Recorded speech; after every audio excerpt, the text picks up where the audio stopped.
Americans for Limited Government is running a principled but hard-hitting cable TV ad campaign critical of President Trump's proposed executive order tying Medicare prescription drug prices to drug prices dictated by foreign socialist governments.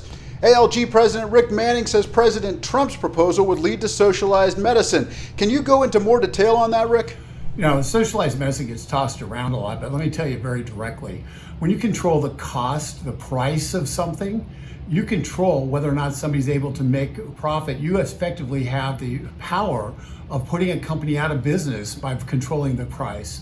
And when the government, based on Obamacare, is controlling on the other side of the equation, the availability of the drug, the use of the drug, and controlling the doctors already through Obamacare, and creating that whole monstrosity dealing with doctors and insurance and telling people what coverage they have to get and all the like.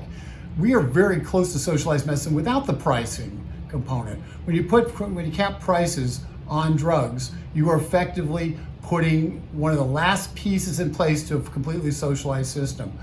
So it can't be missed that Congress is considering right now also putting a one-size-fits-all rate cap on what providers can pay. So with Congress pushing for the one-size-fits-all rate cap on providers, that's your doctor, that's your anesthesiologist, that's the person who does the x-rays for you. Those people are being capped because Congress is doing that.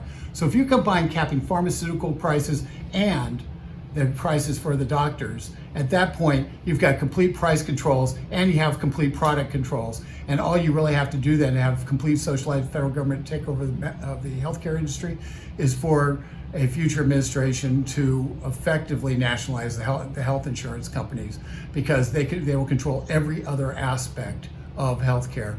And you and me, one thing we know for certain is when the government bureaucrats control healthcare, the one group of people get left out of the equation are those of us who are patients who rely on healthcare for our living, for being able to stay healthy, for loved ones to stay healthy.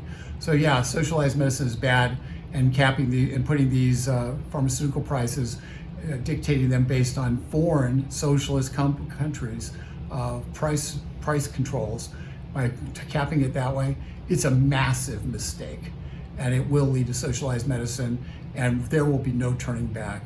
So that's why we're going so hard on this campaign, because this is a mistake that is a long-lasting mistake that we'll be stuck with for 50, 100 years, and we can't allow this to happen without putting up a fight.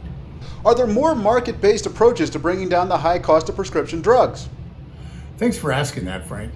You know, there are a lot of market-based solutions. One thing that's been clear through this COVID crisis is the FDA is a mess, and streamlining FDA approvals is essential to bringing drugs to market more rapidly and cutting the costs of bringing those drugs to market. Right now, the costs are anywhere between $2.6 and $2.9 billion to bring a drug to market, and that's based on a Tufts University study. So we're talking about huge amounts of money that you have to invest in order to get a drug from the laboratory to the pharmacy shelf. And if you don't believe me that causes problems, imagine all the drugs that don't get to market because the cost is prohibitive. Also, we know that with AIDS drugs since 1987, their process has been streamlined, and there's over 50 AIDS drugs on the market because of the streamlined process, and nobody's complaining about the safety of them. So we could just emulate, and the president should, just do a simple solution. Mandate that the process for approval of AIDS drugs is extended to all medicines. Because if we do that, we will lower the cost of medicine across the board, and you and I will pay less. A second thing that's an easy thing, and the president did a great thing on this, is he focused on different executive order. He focused on the pharmacy benefit managers, the PBMs. And these guys are middlemen who were designed initially to save costs, but they've turned out to just be middlemen who cost money. And by sucking up the rebates that are given from the drug companies to the consumers, the PBMs are essentially collecting those as profit. And so what the president needs to do with that is he needs to go even broader than his current executive order dealing with PBMs, and essentially recompete every PBM contract in the federal government so that we get the best lowest cost, and that will have an immediate effect on the price of drugs to consumers, particularly those who are dependent upon Medicare. Thank you, Rick. To learn more and get involved, visit StopSocializedMedicine.org.